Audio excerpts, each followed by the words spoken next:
What's the meaning of beery?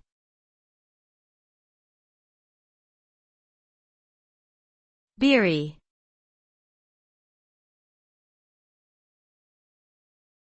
Beery.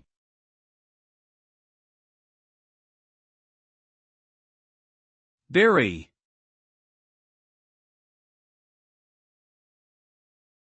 Beery.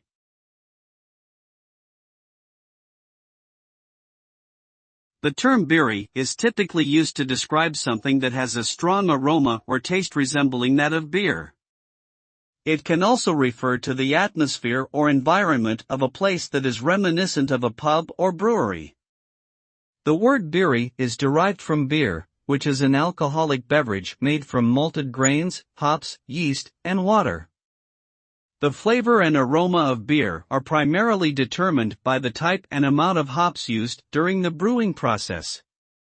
Beery can also be used to describe a person who is intoxicated or under the influence of alcohol, although this use is considered informal and potentially derogatory.